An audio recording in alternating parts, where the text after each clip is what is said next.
Em nome do Pai que me criou, em nome do Filho que me resgatou, em nome do Espírito Santo que me santificou, divina vontade, reina na minha vontade.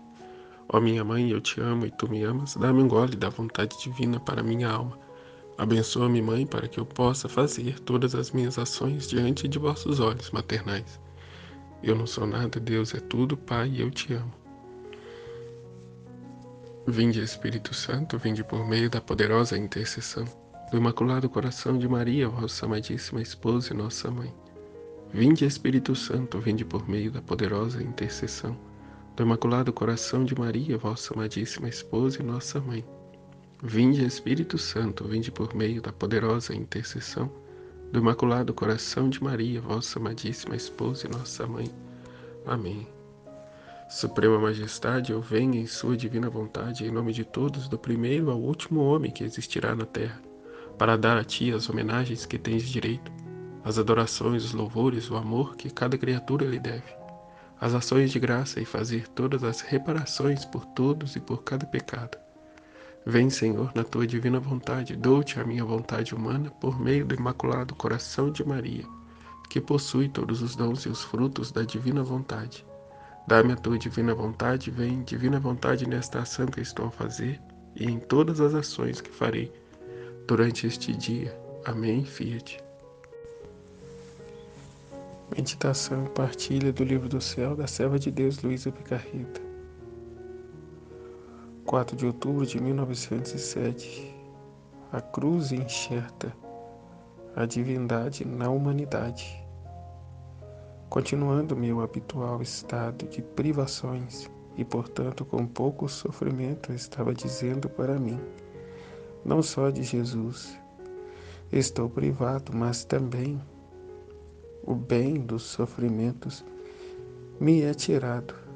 Ó Deus, por toda parte queres usar ferro e fogo e tocar-me nas coisas mais amadas por mim e que formavam a minha própria vida, Jesus e a cruz.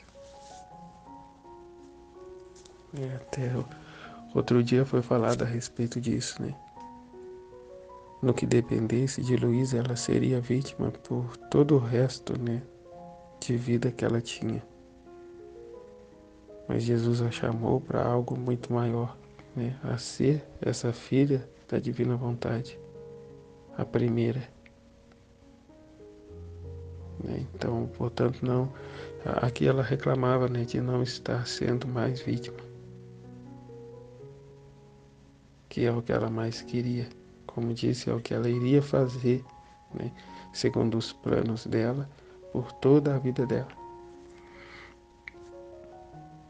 E também nós, né, que não nos coloquemos impedimentos, né, restrições, né, gostos pessoais nossos, mas que nos resignemos totalmente, né, à divina vontade, àquilo que é a vontade de Deus. E na parte na qual ela mais nos exige, mais temos que nos esforçar, né, e nos dedicar.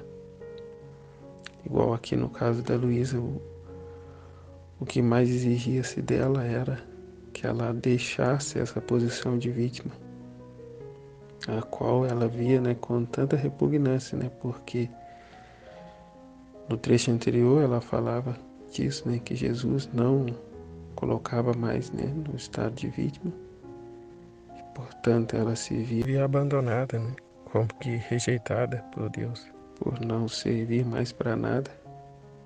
E aqui já nesse trecho ela fala novamente,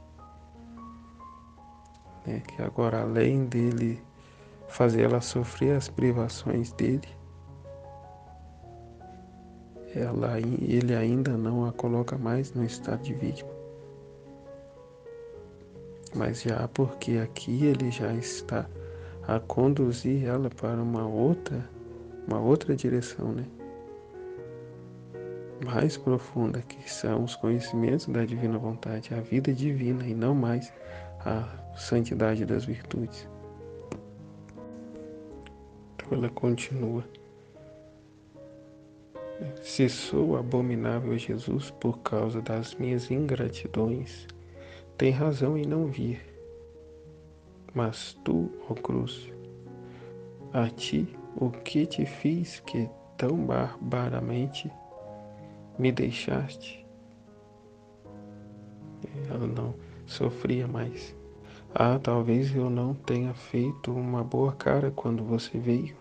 Eu me lembro que eu te amava tanto que eu não sabia estar sem você. E às vezes eu te preferia ainda sobre o mesmo Jesus. Olha só quantas são as vezes, né, que se faz cara feia para a cruz. Né? Outro dia ainda Jesus mostrava, né, se a cruz está pesada, abrace-a. Abrace-a com mais força. Né? Quando se vai pegar algo que está pesado, a gente, né, junta, né, com as duas mãos, com força, com coragem, senão não sai do lugar. Bem como a cruz, né? Juntamos-la com força, com coragem, com força de vontade. E o habitual é, né? Se prefere as consolações de Jesus. Se vê hoje na igreja isso. Né? Se tem um encontro que vai lá falando de cruz, falando de se aceitar a vontade de Deus, se resignar, né? Ninguém quer saber, mas se promove aí um evento, né, de cura e libertação e milagres e sinais e prodígios, né? Fica cheio de gente. Então, quer-se os bens, quer-se os prazeres, mas não quer a cruz. E Luísa aqui tem uma outra tomada, né? Muitas das vezes ela diz que preferia a cruz do que o próprio Jesus. Porque ela sabia que ela sofrendo estava a aliviar o sofrimento dele. E quando ele não vinha, ela também já sabia que é porque ele estava sofrendo por estar castigando a humanidade. Aqui o que ela diz também, né? Eu me lembro que eu te amava tanto que não sabia estar sem você. Sem você quem? A cruz. Amamos a cruz desta maneira, né? A ponto de não saber viver sem ela. Tem um trecho que vai dizer que todos os nossos atos precisam ter, né, a insígnia, né, a marca, né, ou seja, deve ser feito com esse espírito de sacrifício. Também não se trata de ficar buscando cruz, né, situações de cruz, mas ela está diante de nós, ela está presente em tudo, né, na nossa vida, em cada acontecimento. É preciso estar atento para não ficar fazendo careta para ela, como o Luiz acabou de dizer, né? De não sair arrastando ela, mas trazê-la conosco, né? Atada em nós e não arrastando, murmurando, reclamando. E ela continua, que ela vai dizer que muitas vezes preferia a cruz que o próprio Jesus. Eu não sabia o que me fizestes, que não sabia estar sem vós, mas deixaste-me. É verdade que muitos bens me fez. Você era o caminho, a porta, a permanência, o segredo, a luz na qual encontrava Jesus. Por isso te amava tanto. E agora tudo terminou para mim. Muito importante, né? É verdade que muitos bens me fez. A cruz. Você era o caminho. A cruz é o caminho. A porta, a permanência. Né? É o que Jesus diz, né? Se perseverares até o fim, né, chegaremos lá, né? Será salvo. Já não se trata mais de salvação, mas de santificação, né? Se perseverares até o fim, né, irá obter a santificação tão esperada, tão desejada pelo próprio Deus. né, se permanecer, né, atado a ela. É ela o segredo, a luz na qual encontrava Jesus. Jesus não está, né, sem a cruz, né? A cruz e Jesus estão ainda, estarão sempre, né, unidos ali. Né? Quem encontra a cruz encontra Jesus. Né? E encontrando Jesus lá estará também a cruz. Né? São inseparáveis. Por isso te amava tanto e agora tudo terminou para mim, porque ela não mais estava sofrendo. Enquanto isto pensava, assim que chegou o bendito Jesus, me disse: Filha, a cruz é parte da vida. A cruz é parte da vida. Não a ama quem não ama a própria vida, porque só com a cruz inserida a divindade e a humanidade perdida. Só a cruz é a que continua a redenção no mundo, enxertando quem a recebe na divindade. E quem não a ama significa que não sabe nada de virtudes, nem de perfeição, nem de amor de Deus, nem de verdadeira vida.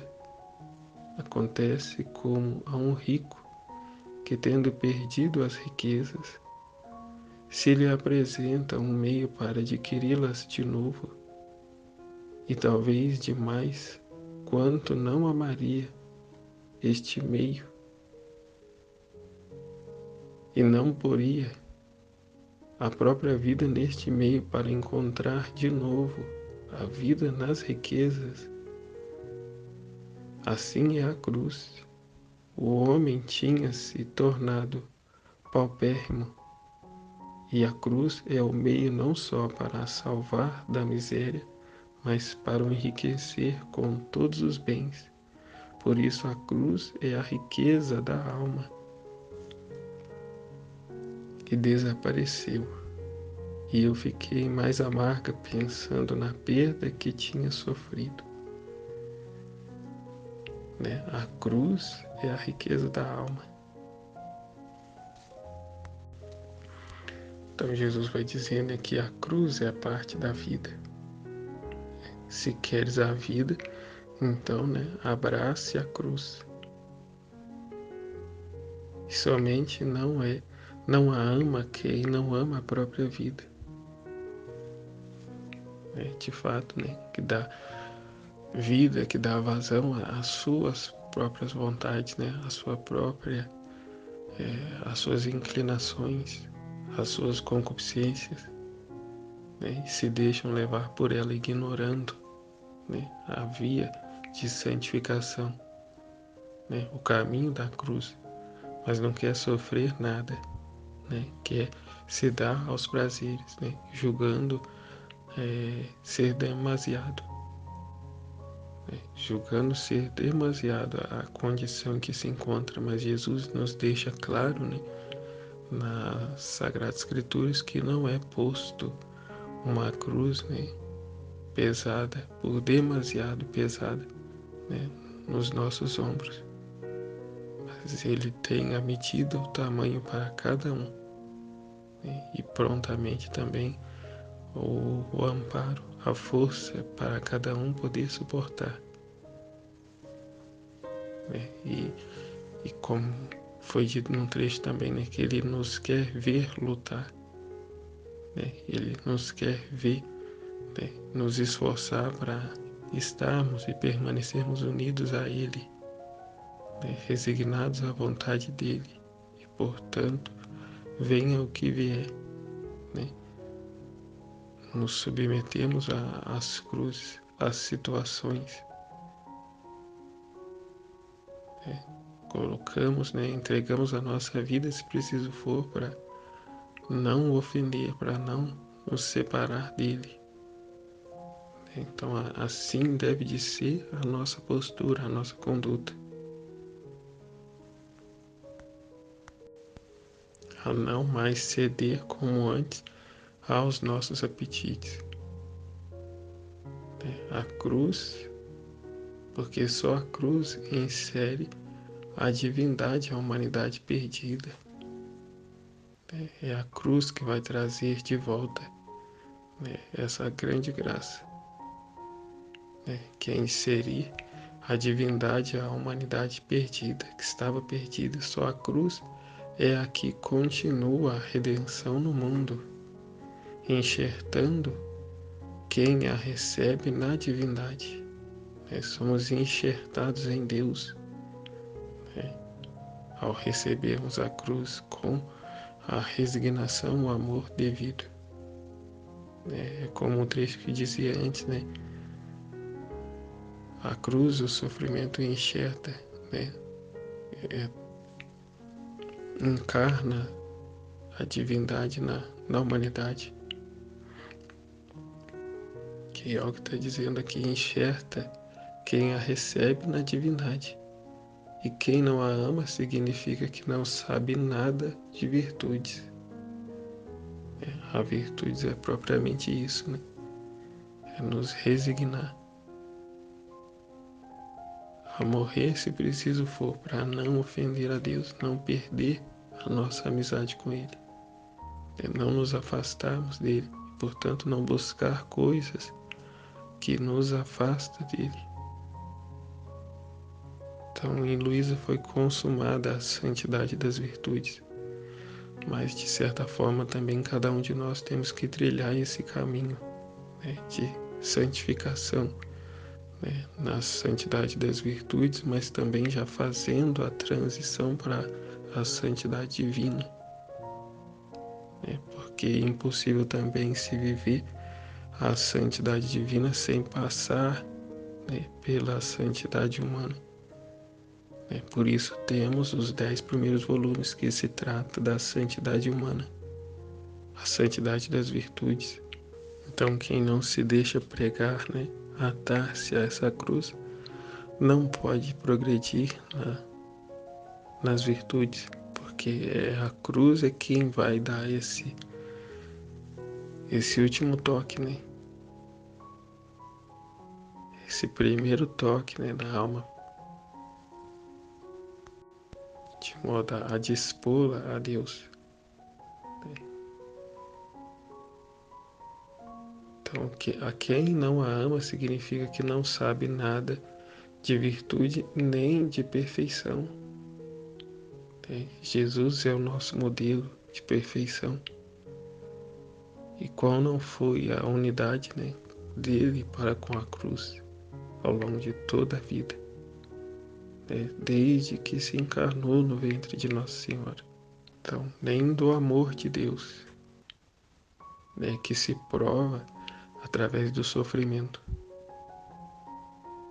Provamos o nosso amor a Deus através do sofrimento, das renúncias que fizemos, da nossa vontade humana, dos nossos apetites, a fim de vivermos a vontade dele. Então, como diz aqui, quem não ama a cruz significa que não sabe nada de virtude, não sabe nada de perfeição, não sabe nada do amor de Deus e nem da verdadeira vida,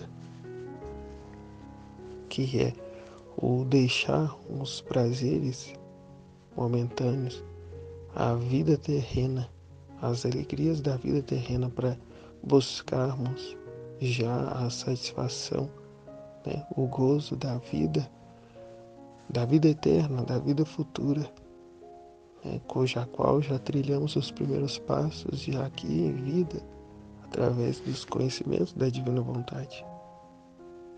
Então é preciso, viver, essa didática, de mudar essa realidade de que quem não ama, quem não ama a cruz significa que não sabe nada de virtudes, nem de perfeição, nem do amor de Deus, nem da verdadeira vida. Então aqui já o processo, a santidade das virtudes, já fazendo o caminho para a perfeição, trilhando o caminho, para a santidade divina, né, com essa perfeição, o conhecimento do amor de Deus e, portanto, né, concluindo com a verdadeira vida, né?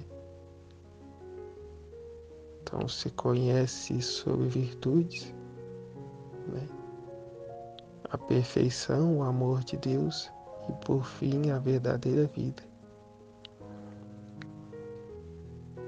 Então acontece como a um rico que, tendo perdido as riquezas, se lhe apresenta um meio para adquiri-las de novo, e talvez de mais, quanto não amaria este meio, né? Aquele que vivia, né, ostentando suas riquezas, né, uma vez que se perdeu tudo, né, a que trabalho se submeteria para adquirir de volta o seu bem ou até mais o que tinha? Certamente que ele estaria disposto a fazer qualquer coisa. E verdade é que aqui, de certa forma, é o que se vive, né? É o que muitas das pessoas vivem. E eu mesmo vivi isso, né? Portanto, me veio agora na mente e posso falar com propriedade, né? De certa forma, a gente se desgasta, se consome por um bem terreno, né? Eu digo, enquanto eu estava com a padaria, né, o quanto eu trabalhava, né, ao longo do dia todo, né, para manter aquilo, né, igual a gente estava construindo, né, para poder concluir a construção da casa. E bem antes disso também eu trabalhava em 2 serviços, né, saía de um e ia para o outro e trabalhava o dia todo. Então, quer dizer, a gente se arrebenta, né, pelas coisas terrenas, né, para adquirir dinheiro, para até mesmo conquistar um bem, né, de certa forma, né, necessário, mas não é de todo correto, né? Não é de todo correto, mas a gente que nasceu, né, não nasceu nesse berço de ouro, precisa trabalhar para adquirir as coisas, né? Se quiser sair de um aluguel, se quiser, né, ter uma condição melhor. Mas o que eu quero dizer é que para a nossa vida espiritual parece que não se vê, né, na grande maioria, esse mesmo empenho, né? Eu digo por mim, né? Não deveria eu ter essa mesma atitude em relação agora a um terreno cujo qual eu sei que nesse terreno encontra-se um grande tesouro. Então, como vai dizer na passagem lá do Evangelho, eu não teria então agora que trabalhar, né, 3 vezes mais, a ponto de, como se dizer, de ajuntar o que eu preciso, o dinheiro que eu preciso para comprar, né, para adquirir o quanto antes esse terreno, né, sabendo que nesse terreno encontra-se um grande tesouro, né, o dom da divina vontade. Eu disse, né, trabalhar 3 vezes mais para adquirir o dinheiro e, portanto, adquirir esse terreno. Sabemos também que não é o dinheiro humano da qual, né, estamos falando, mas adquirir, né, o amor verdadeiro, o amor a Deus, o primeiro amor, né, crescer, né, nesse primeiro amor, no conhecimento a Deus para melhor o amá-lo, né, e assim nos desgastar, né, nos consumir por aquilo que realmente tem valor, por aquilo que é eterno. Então é com o coração partido que a gente reconhece o quão miserável a gente o quão ingrato. Mas é o que é a vontade humana, né? A vontade humana, quando ela vê-se beneficiada, ela te dispõe a se desdobrar em 10. Né? Mas já nesse caso que é para matar ela, né? Porque a consequência de se trilhar o caminho da divina vontade, né? De ingressar, né, o quanto antes e ter posse desse dom, não é outra senão o matar a nossa vontade humana, né, rebelde, e trazê-la à docilidade, né, da vontade divina, né, a submetê-la à vontade divina.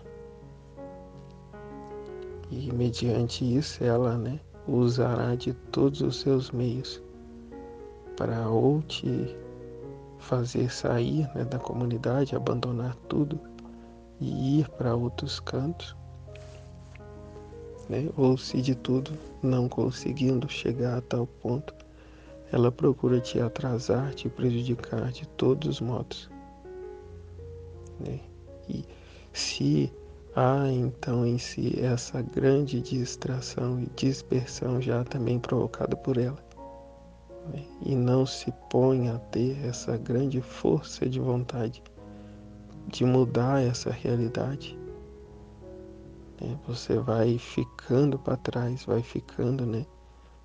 Como foi dito, é aquela perereca na panela, né? Cuja água vai esquentando gradativamente e depois ela morre e nem percebe, né? Ela é cozida ali no fogo e nem percebe, né? Então a sua vontade humana vai te levando, né? Daqui a pouco eu faço, daqui a pouco eu vou, né? Daqui a pouco, esse daqui a pouco passa-se semanas, meses e até anos, e daí você, né, praticamente da mesma forma, ou pior, né, até começando a trilhar um caminho de regressão, que é o que é dito, né? Quem não progride, regride. Quem não progride na via da fé, regride. Então, retornando aqui o trecho, em que está falando do rico que se dispõe a trabalhos, né? Até aqui, o que lhe propuser, ele faria, né? Com plena disposição, de modo a adquirir novamente as suas riquezas, que ele vai dizer, para adquiri-las de novo e talvez demais, quanto não amaria este meio, né? Ele amaria um meio que foi proposto a ele, porque ele sabe, né, que por este meio ele vai readquirir as suas riquezas, né? Então assim deve de ser a nossa atitude, né?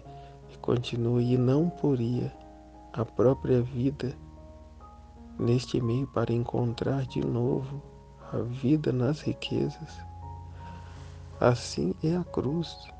O homem tinha se tornado paupérrimo, e a cruz é o meio não só para o salvar da miséria, mas para o enriquecer com todos os bens. Por isso a cruz é a riqueza da alma. A cruz é a riqueza da alma, porque é ela quem vai trazer de volta, né, todos os bens.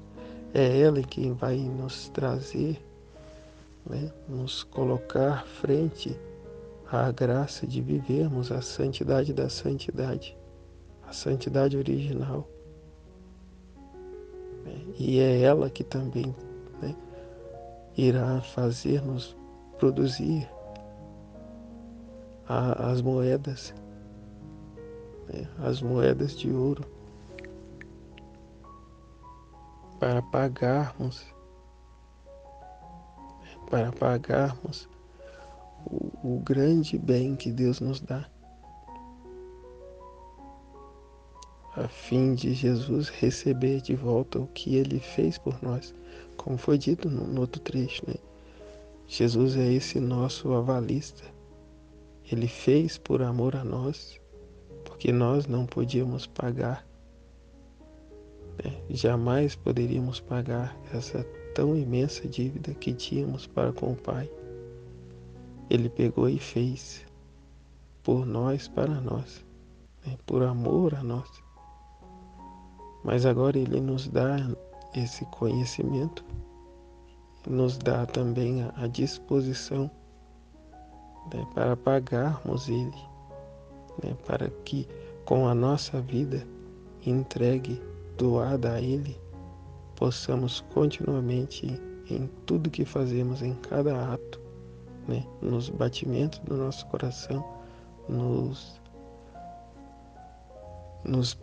piscar, né, dos nossos olhos, em cada movimento, nos nossos trabalhos, em cada ato, até mesmo no ato de dormir. Podemos dar a Deus essa correspondência, podemos dar a Jesus esse pagamento, né, tendo uma vida vivida, né, na divina vontade, portanto, com atos na divina vontade, né, entramos nesse ato único de Deus e damos Deus a Deus através dos nossos pequenos atos e da intenção que temos. Damos Deus a Deus, damos a plena satisfação e correspondência a Jesus, né, dos grandes sacrifícios que Ele nos fez, né, e na divina vontade não só reparando a dívida que tem aquele indivíduo, né, eu reparando a minha dívida, mas com a graça, o dom da divina vontade, eu dou a reparação por todos, né, por todos, do passado, presente e futuro. Então, eis a riqueza da alma, né, a cruz. E aqui ainda, né, voltado a essa mentalidade da santidade humana, porque na santidade humana se visa apenas a cruz, né, como essa expiação a Jesus. Até é o que deixava a Luísa frustrada por não estar mais sofrendo, porque ela achava que só agradava a Deus quando estava sofrendo, a flagelação, a crucificação, e não é, na divina vontade não é, é em tudo que fazemos. É igual vai dizer nos 31 dias com Maria, né, que Nossa Senhora, ao pegar a lenha para sua mãe, ao varrer o quintal, né, ao varrer a casa, né, ali a fazer os seus bordados, né, tudo isso é a vontade divina, é o querer divino, e tudo é reparação, é vida divina. Jesus foi igual a nós mesmo, menos no pecado. Então, tudo que fazemos que não está direcionado ao pecado, a um ato pecaminoso, né, é o desenvolvimento da vida divina, é a correspondência a Deus. Né? E tanto quanto mais consciente estivermos disso, mais perfeito é o ato. Né? Mas ainda que não com essa plena consciência, mas com uma reta intenção, Jesus suplanta o que falta, né, e recebe o que ofertamos a Ele. O que não pode se dar jamais é voltarmos para nós mesmos, voltarmos à nossa satisfação, né, pessoal, ao nosso interesse. Né? Quando é assim, deixamos a cruz, né, descemos da cruz. Então veja o grande mal disso. Né? Eu deixo Jesus e desço da cruz e me volto a mim mesmo, fazendo aquilo que é o oposto à cruz, buscando prazer e buscando a minha vontade própria.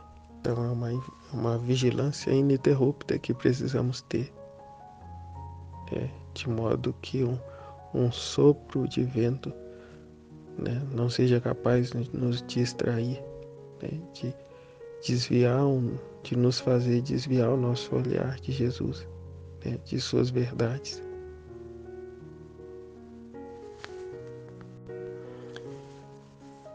Jesus, eu confio em vós, em nome do Pai, do Filho e do Espírito Santo. Amém. Fiat.